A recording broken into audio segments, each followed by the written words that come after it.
Allah, Yahweh, Bahashim, Hamashiach, Yahushua, Bahashim, Rekah HaKadash, Shalom, Yashua Allah, Shalom, Yashua Allah. I'm back to you with another straight to the point moment. And I'm just going to deal with wisdom and the wisdom that's been crying out within the highways, the byways, the wisdom that's been going out in the earth, and what's going on, what you see the division of brothers, but what's actually happened. The spirit has been on me for quite some time now, but I'm just going to dive into the lesson. So let's get right to it, man. I'm going to start off with the book of Proverbs, chapter 1, verse 20. Wisdom crieth without. She uttereth her voice in the streets. She crieth in the chief place of concourse, and in the openings of the gates. In the city she uttereth her words, saying, How long, ye simple ones, will ye love simplicity? So the main thing is here is about the wisdom that's crying without, out in the midst of us, in the midst of the children of Yashua Allah. What is the discussion of the day, man? It's basically dealing with what is being obtained, the new covenant. Who have obtained it? Who have the understanding? Who have the wisdom been shown unto? For the scriptures say the elect have obtained it. The elect have obtained it. All right? So, let's go to the book of Jeremiah.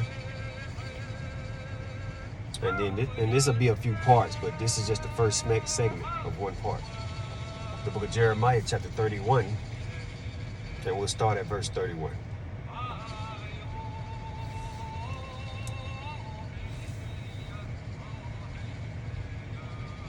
Book of Jeremiah, chapter 31, verse 31. Behold, the days come, saith the Most High, that I will make a new covenant with the house of Yashua Allah and with the house of Yahweh. Verse 32. Not according to the covenant that I made with their fathers in the day that I took them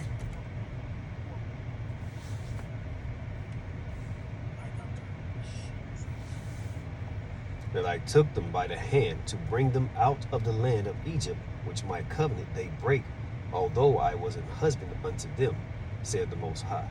So this ties into many scriptures, even the word husband here, because we know the husband rented out his vineyard and gave on the husbandry to who? To his servants, all right? And we are those servants that are working in the husband vineyard, all right? Bidding those to come back to the marriage, man. But literally, when we start at verse 31, we see that there's a new covenant being made with the house of who? Yashua Allah, Israel, and with the house of Judah, both northern and southern kingdom. So you're seeing this covenant being reestablished with us, all right? Some brothers and have the notion or have been taught a curriculum or doctrinal curriculum by whether it be their elders or brothers that they follow after, and they have this notion that we're under this old covenant, right? That we're still under the tenets of the punishments and judgments of it, right? That we can go out here and basically condemn men and brethren, but this is the notion they're under, just because we have to keep the command. But then they'll turn around and say, well, you don't have to teach command because you can't keep all of them. This is what we're dealing with, all right? But when we go to the scriptures and we understand what the new covenant is, then we understand the song that the elect sing, this song. And we understand the scripture where it says, for the elect have obtained it, and the elect sang a new song. So what is this? Let's go right back to it. Jeremiah chapter 31, verse 31. Behold, the days come. So we are in those days. Behold, those days come. Those days are here. Saith the who? The Lord. Saith who? The Lord. The Most High, Yahweh, that I will make a new covenant. What? Make a new covenant. What? A new covenant. Now, we deal with this word new here. It doesn't necessarily mean new, and we'll get that in the blue letter. Don't get this term new, man, because new has a few contexts and meaning. And here, this is a scripture that should be read in context and not just for face value, but, the scriptures say that all wisdom is double. All right, double. All right, so let's get that. Jeremiah chapter 31, verse 31. In the blue letter. All right, dealing with that word, we're going to define the term new. All right.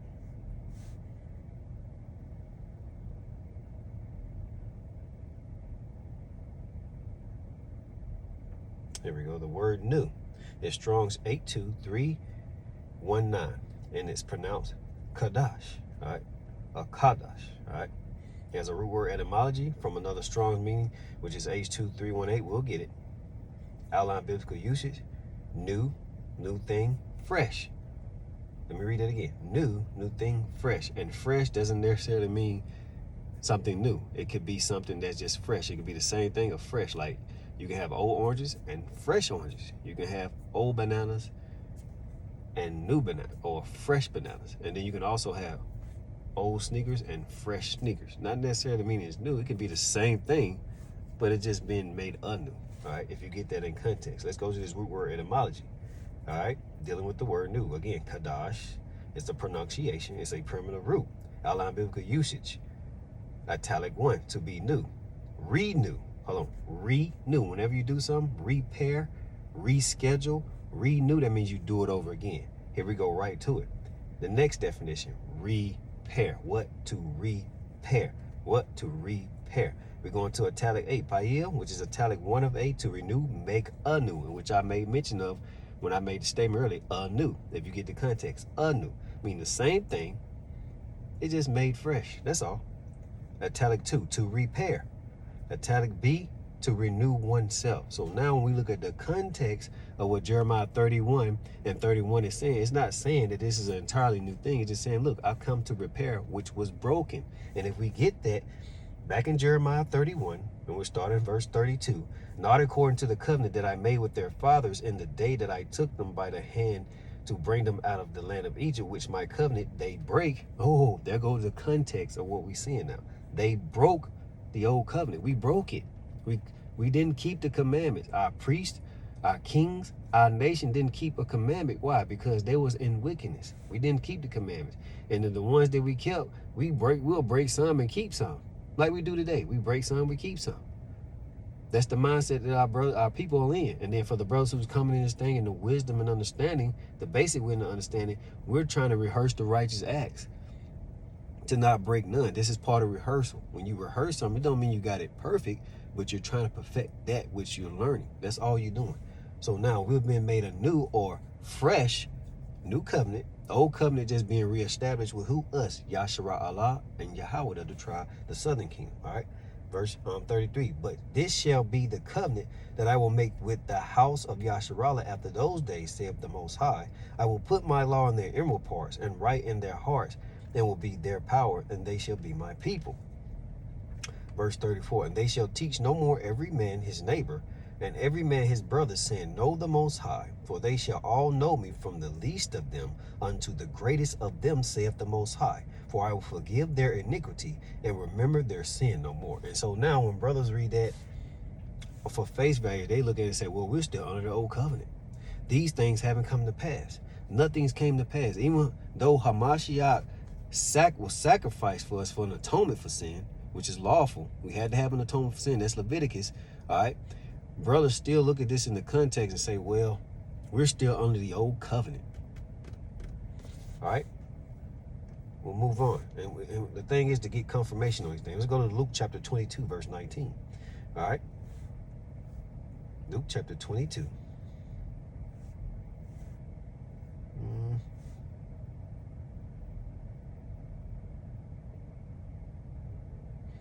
So now, we're going to deal with Yahushua himself and how he dealt with the apostles when we seen the establishing of the new covenant coming into play. Because we already see it mentioned by the Most High, which in spiritual sense, it was already affirmed, but now we're going to see the actual things happening, or things take place to establish this new covenant. All right, we're going to see it. All right, here we go. And again, we're going straight to the point moment. We're going to keep it simple. 22, we'll start at verse 16. All right, we'll start at verse 16. For I say unto you, I will not any more eat thereof until it be fulfilled in the kingdom of Yahweh. Verse 17. And he took the cup and gave thanks and said, take this and divide it among yourselves. Verse 18. For I say unto you, I will not drink of the fruit of the vine until the kingdom of Yahweh shall come. So now we seeing that the kingdom shall come, meaning the kingdom of the Most High, perfect kingdom, it shall come. But now we seeing the action carried about Yahushua, what he must do in order to fulfill his roles in establishing what? The new covenant, right? Verse 19, and he took the bread and gave thanks and brake it and gave unto them, saying, this is my body, which is given for you. This do in remembrance of me. Verse 20, likewise also the cup after supper, saying, this cup is the New Testament in my blood, which is shed for you. Let me read it again.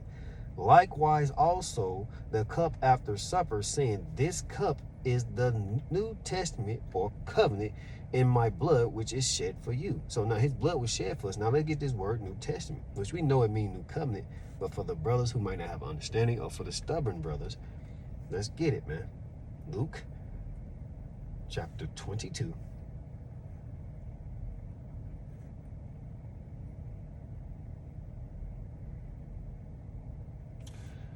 Verse 20. And we're going to deal with that New Testament. All right, New Testament. New. The word here for new is in the Greek. And it's kanos, of uncertain affinity, meaning no more root word etymology, but this is from the Greek. Outline biblical usage. New, italic A or one of A, and as aspects form, italic A of one of A, recently made, fresh, recent, unused, unworn. Same thing that we seen back in the context in Jeremiah 31, same context, because you see the synonyms. B, as respects substance, italic one of B, of new kind, unprecedented, novel, uncommon, unheard of. Unheard of, because when the brothers heard new covenant, just like then, the brothers who were hearing it, hearing the doctrine, hearing the wisdom of the Yahushua, that the doctrine that was given unto the Most High, they looked at it as like, what are you talking about, new covenant? Even the scribes and Pharisees, the brothers that were considered elders, even they had the same astonished look and astonished. They was even perplexed, like, what did he mean new covenant? We're still under the what? Old covenant. That you see the same thing brothers doing today. We come out to teach the doctrine that was given unto us. What you want to look at is the apostles or the elect men. We come out and teach the covenant of new, and you'll see these same brothers that have been in high positions for long, whether it be 20, 30, 40, 50 years. They're like, what doctrine are you speaking of? How are these things new? We're still under this old covenant, right? But we see here in Luke chapter 22, verses 16 through 20, that he had already made and established a new covenant. He made the establishing of it. Like he literally imprinted, because he had to do what? His blood had to be shed for who? Us. The sprinkling of the blood that you've seen by Moses performing the book of Exodus in the law. That had to be done in order to what? To atone for the people's sin, man. That sprinkling of blood. So when he shed that blood, that was shed for who? Those men. And there he established that covenant with who? Those men at that particular time. Right? Right? You get to understand, to the Jew first, then to the Greek. Those brothers were then considered the what? The Jews first. The covenant went to them first, the elect men. And then on to who? The rest of us, right? All right, let's go back to it, man. Let's go back to it. And some brothers say, oh, they gonna find anything to nitpick at it, but it is what it is, man. We are under this new covenant. Let's go back to it. Jeremiah chapter 31, verse 31. It's like it is too slow. Here we go. Jeremiah chapter 31, verse 31. Behold, the days come, saith the Most High, that I will make a new covenant with the house of Israel and with the house of Judah. So when we go back to Luke 22 and 19, you see this covenant being established by who? Yahushua, man. Yahushua establishing that covenant right then and there, because his blood was shed for who? For us, man. Luke chapter 22.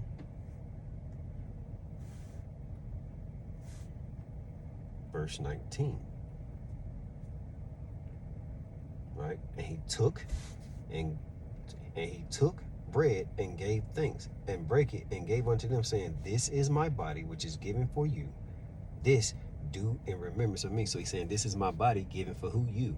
This was a spiritual symbolism of his body being given. That's why he gave him the bread. But then you actually seen the physical, the carnal aspect of this when he was being judged or hung on a damn tree and crucified. By who? Not just the Romans who carried out the act, but really his own people. right? So we see this sacrifice there. Spirit, we see it here in the spiritual, but we see it in the corner when we get to the rest of the Acts here in the New Testament. This do in remembrance of me. What? This do in remembrance of me. So he giving them the instruction on how they should do things in remembrance of him, the walk that he's doing. Verse 20, likewise also the cup after supper, saying, this cup is the New Testament in my blood. What? New Testament in my blood. So when that blood shed, established the new covenant, which is shed for you. Verse 21, but behold, the hand of him that betrayeth me is with me on the table. Verse 22, and truly the Son of Man goeth as it was determined, but woe unto that man by whom he is betrayed. All right, and if you go into a spiritual similitude of that, which I won't go into today, that's literally dealing with the brothers who just didn't believe and betrayed him. Just like you got brothers now that betray him and don't believe and say, we're not in the new covenant. The same spirit, man. All right, let's continue on. Same spirit. Matthew chapter 26, verse 26. And we'll read to 28. The book of Matthew, chapter 26, verse 26. And as they were eating, Yahushua took bread and blessed it and brake it and gave it to the disciples and said, take, eat. This is my body. Oh, this is my body. He had already performed the body of who? Hamashiach. Right? The body of Hamashiach. Those who took of that became part of the body of Hamashiach. They took part of that new covenant, man.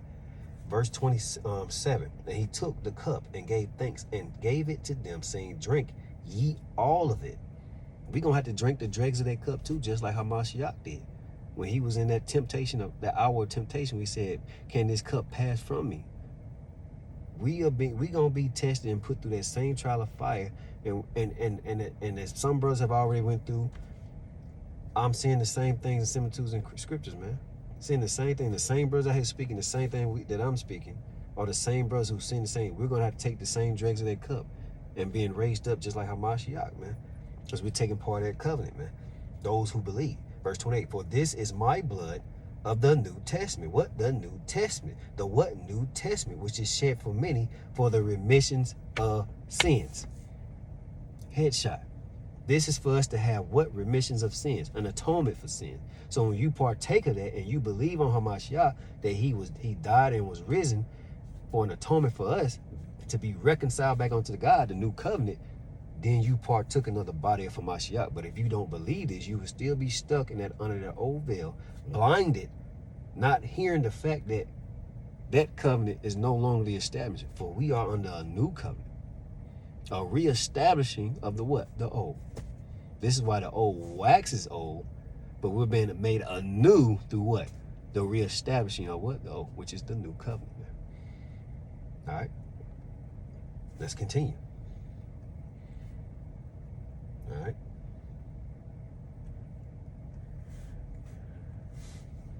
Let's go to Hebrews chapter 8, which some brothers don't believe in the book of Hebrews, but let's just go there to reaffirm through scripture and wisdom of the Most High God on how these things are played out. Hebrews chapter 8.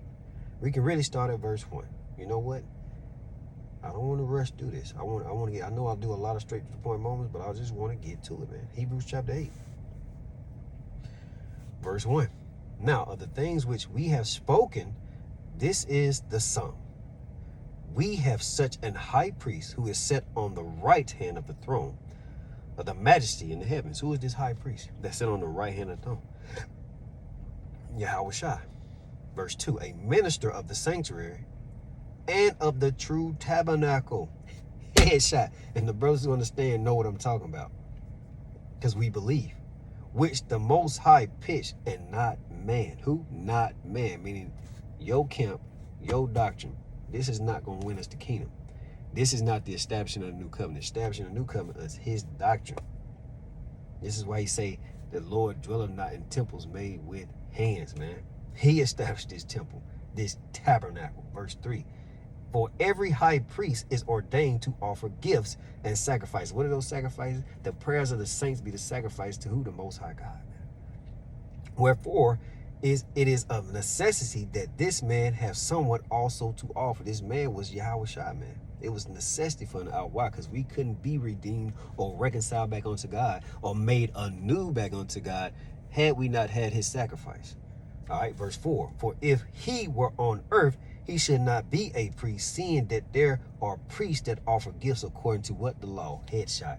For the brothers who feel like we under that old covenant, let me read it again for you, because it might, if you're not listening to the scriptures, then this will go over your head. You'll be listening to your damn camp elders. Let me read it again. For if he were on earth, just a man, he should not be a priest, seeing that there are priests that offer gifts according to law. Meaning his sacrifice was made none and void. If he didn't sacrifice himself, he didn't do the walk, if he didn't establish himself as the sacrificial lamb, then we won't have a new covenant. We'll be deemed to the law, which is the old covenant, and we'll be deemed, all of us, worthy of death.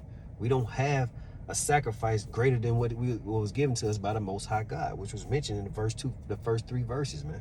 Verse 5, who serve unto the example and shadow of heavenly things. To what? Who serve unto the example and shadow of heaven. These are heavenly things. These are the eternal promises given to us if we walk this walk and accept that new covenant, that doctrine that was given to us by the Most High God. He's given us the bread of life. This is it right here, man. As Moses was admonished of the Most High when he was about to make the tabernacle. Hold on, read that again. As Moses was admonished by the Most High when he was about to make the tabernacle, for he see and saith he that thou make all things according to the pattern showed to thee in the mount.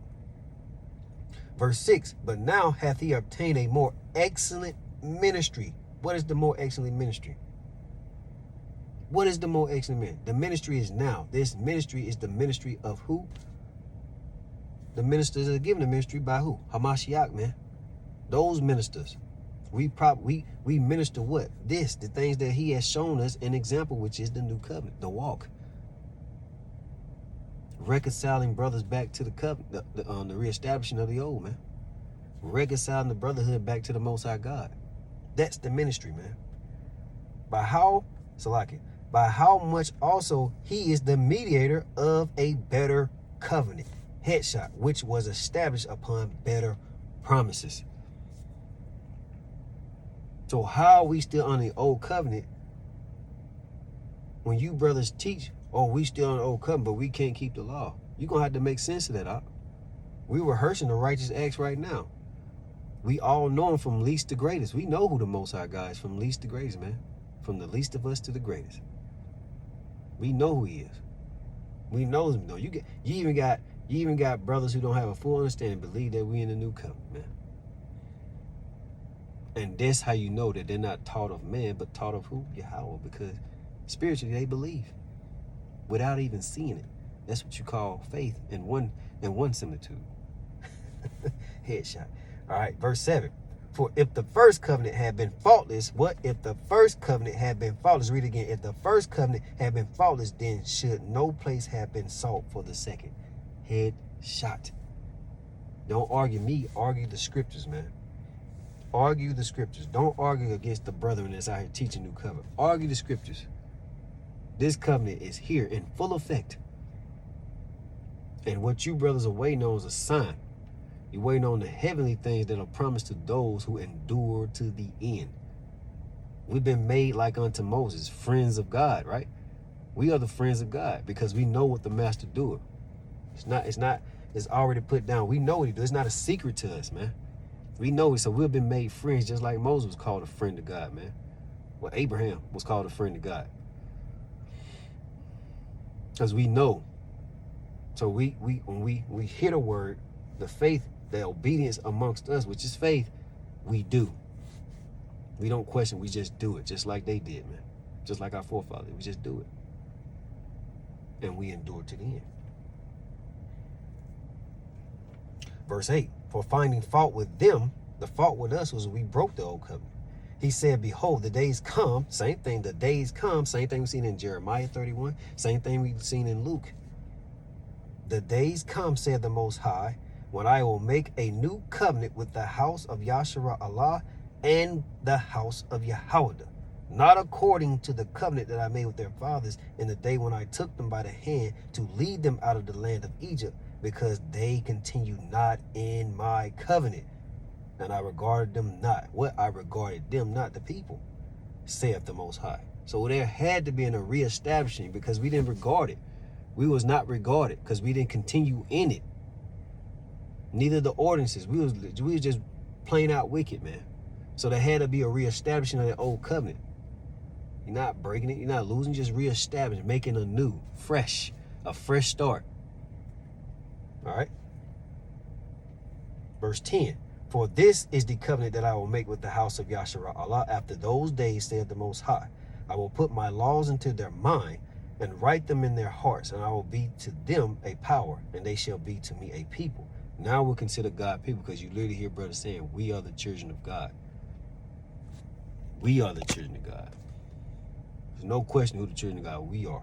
Verse 11. And they shall not teach every man his neighbor and every man his brother, saying, know the Lord, for all shall know me from least to greatest. And we do.